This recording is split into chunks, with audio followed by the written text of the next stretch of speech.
Hello, my name is Sam Nugent, and the purpose of the segment that we're doing today is all about recruiting, and particularly recruiting those people who might have medical profession, and they're the hardest ones to recruit. So we're going to talk about that. Also online with us is a friend of mine, Jack Roberts. I've known Jack for a long time from a church that I served, oh my goodness, 30 plus years ago. And then when he moved back into Alabama, he came to the church that I was serving at that time. And Jack's actually the reason I'm on staff. He's one of the primary people who introduced me to, at that time, was GMF, and then later became E3 Partners. So I've invited Jack to be a part of what we're doing today. Jack, won't you tell him just a smidgen about what your role is with E3? Okay. Hey, I'm Jack Roberts. My main role, I guess, is called Church Activator Mobilizer.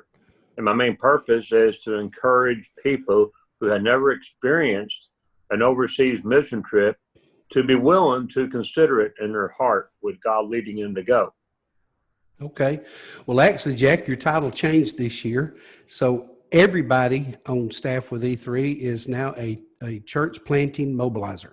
So Very good. we don't have different titles like we used to in years past.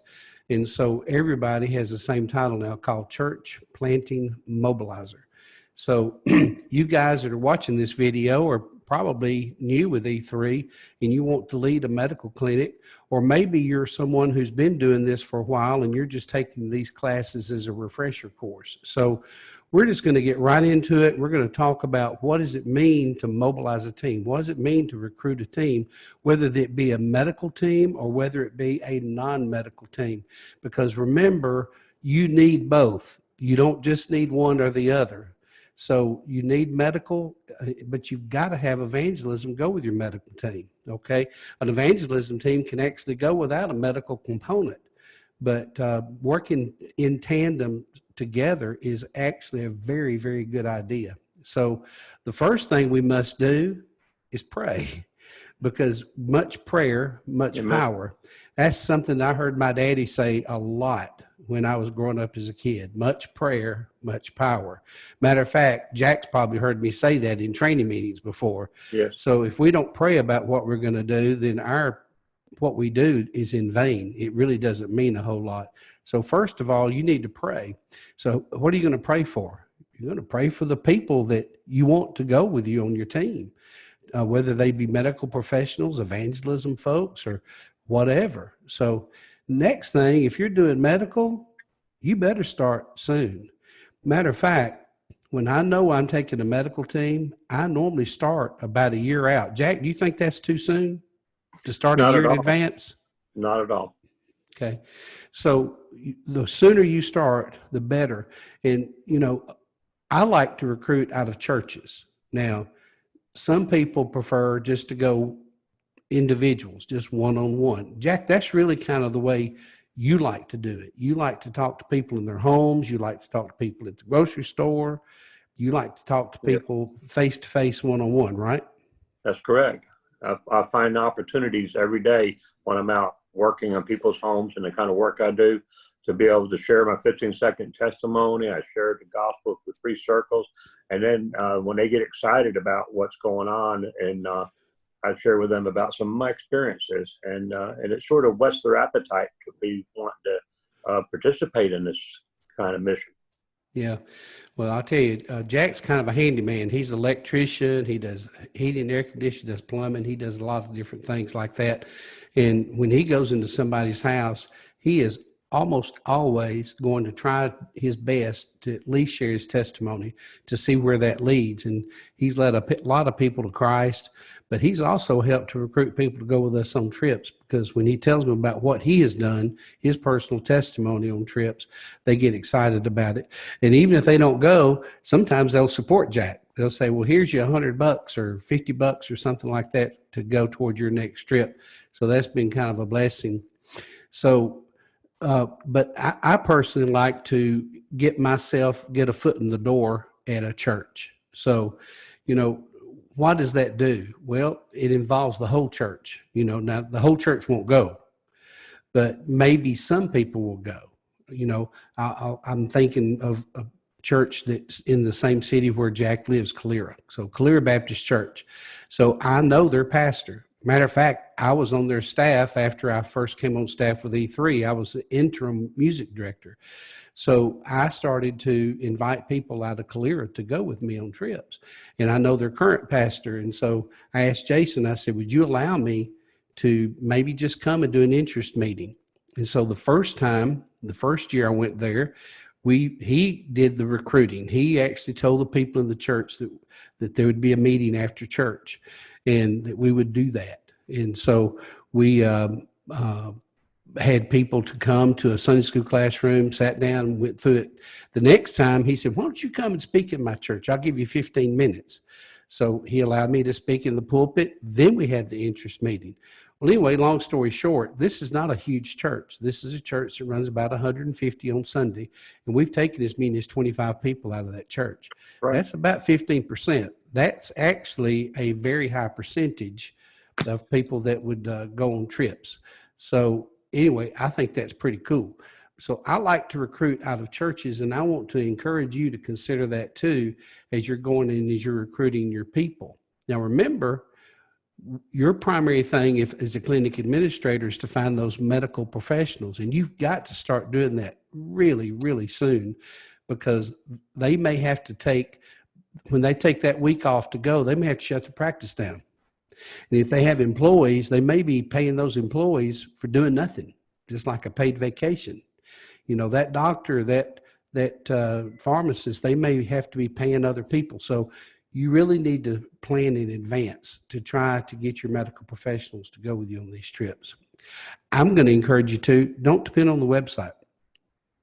Every time you do a budget and you submit your budget's approved, then that budget's going to hit the E3 website unless you say hide it or you want it to be a private link.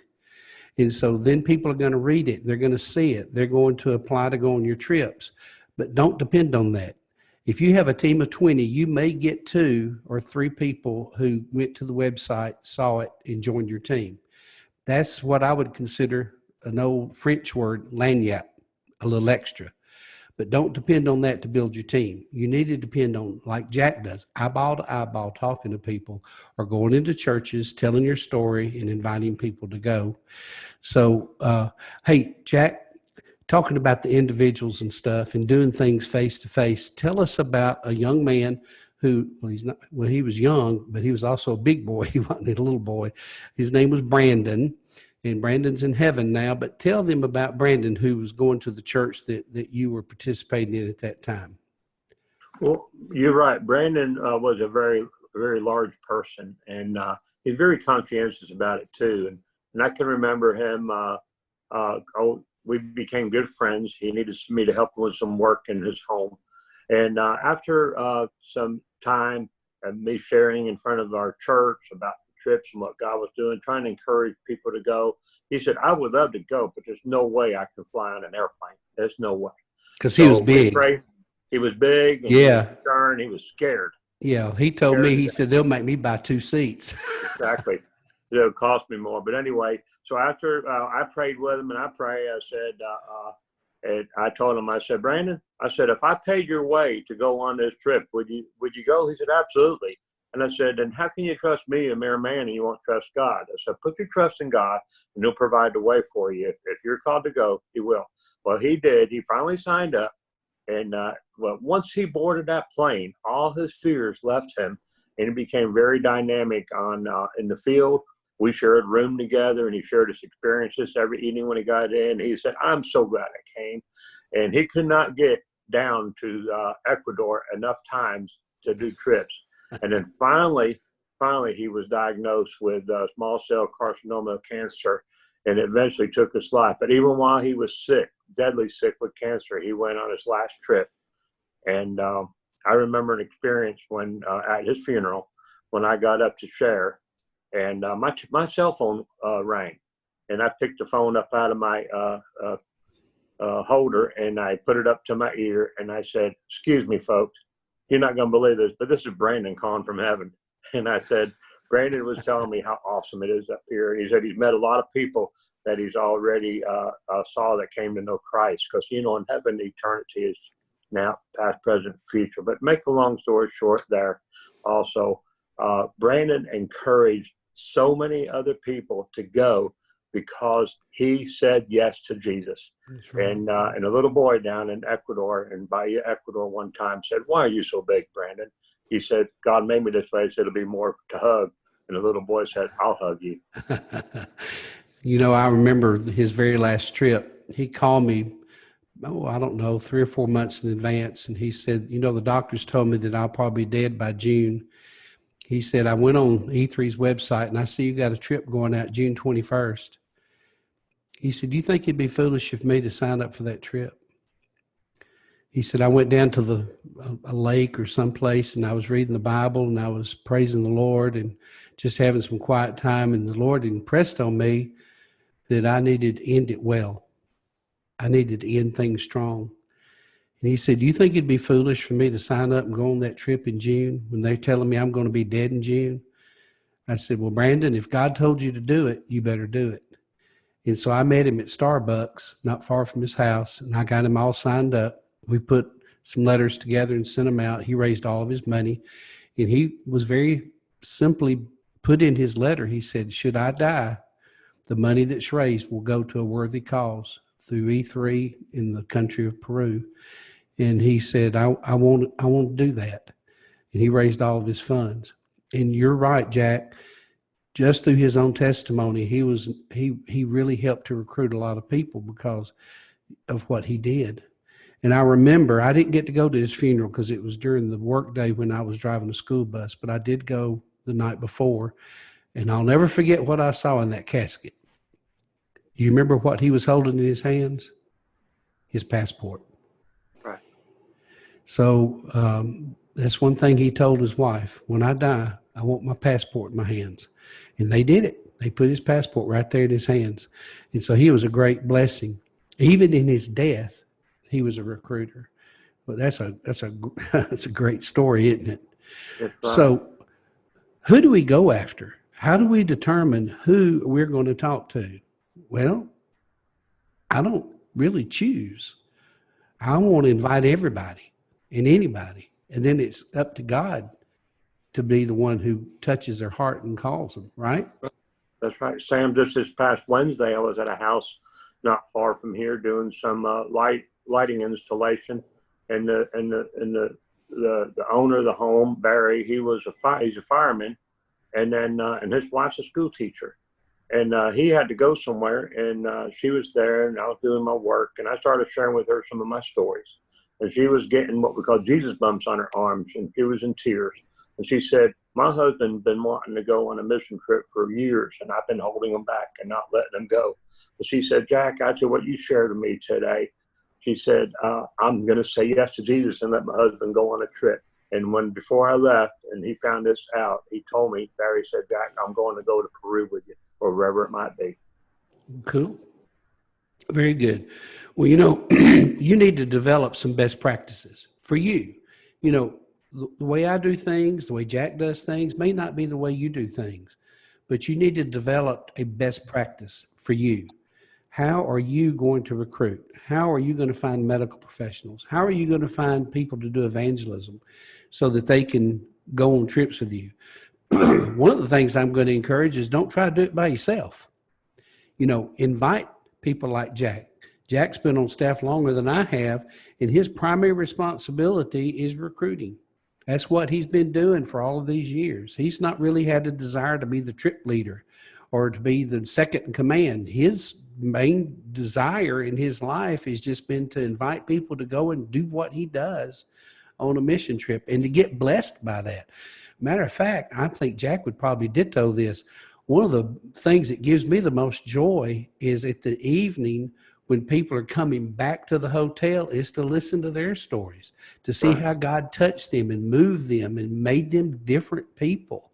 It's just like Brandon. Man, we had to push and shove him through the Atlanta airport to get him on the airplane. But once we landed in Miami, he was running up and down the corridor saying, when's the next flight? I can't wait. So You know, and to see that kind of joy in somebody's face, man, that's a blessing. So develop your own best practice. You know, one thing I like to use is social media. So I'm going to put it out on Facebook. And even if nobody signs up because of Facebook, maybe it plants a seed in their head. Maybe it plants a seed in their spirit when they see where we're going, when we're going, how much does it cost, what we're going to do. So consider using social media as something to go out there just to plant the seeds into people's lives. And then when you see them face to face, invite them. I'm going to tell you a little quickie about a guy named Joseph Talent. So Joseph goes to my church, and I would imagine I invited Joseph to go on a mission trip 300 to 500 times.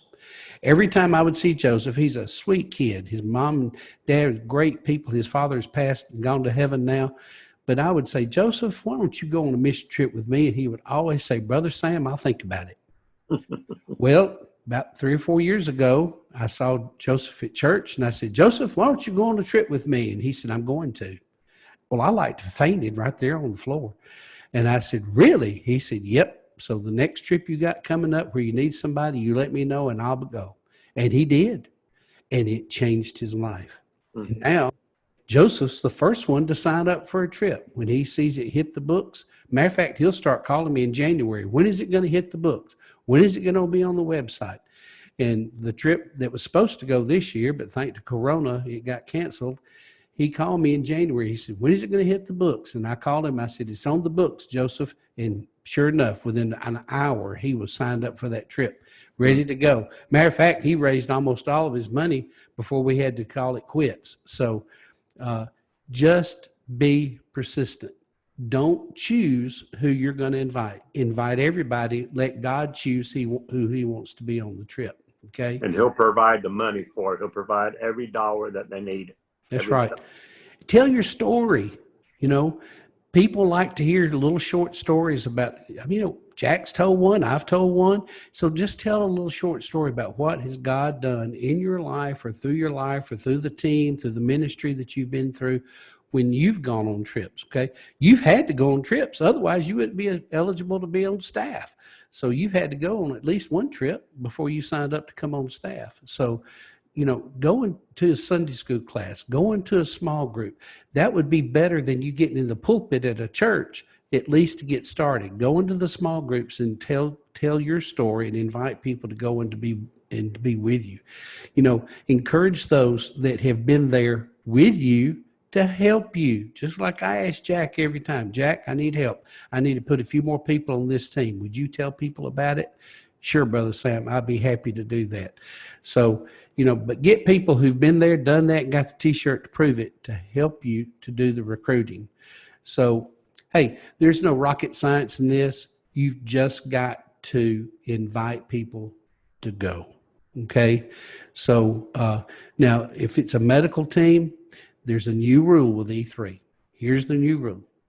If you don't have a medical provider, whether they be from the United States or local to the country where you're going, if you don't have somebody who has permission to write a prescription, then you can only do eyeglasses or community health, or you can take over-the-counter type things like vitamins and aspirins and things like this. But if you're going to take medicines that require a script, you have to have an MD or someone like a PA, a nurse practitioner, someone who has the ability to write a script. So they have to be on your team. So you need to understand that. In years past, we've been able to go with just RNs and to do a full medical clinic, but that's changed this year. So you need to know that information up front. So I just want to encourage you, just do your best to be a good recruiter. If you need 20 people on your team, you better be talking to 40 or more people, because not everybody you talk to is going to say yes. Not even everybody that says yes is going to go. Some of them are going to back out. So the more you invite, the more people you talk to, the greater chances are that you're going to have a good team. I'm not saying a big team is the best team. I'm just saying that if you need a certain number, you better invite a lot more than that to go on your trip. I hate that. To me, I think that when God said go, that he wasn't just talking to a few. He was talking to me. He was talking to you. And you've got to convey that to those people that you love and who you want to go with you on mission trips. So invite everybody. Jack, you got any last words?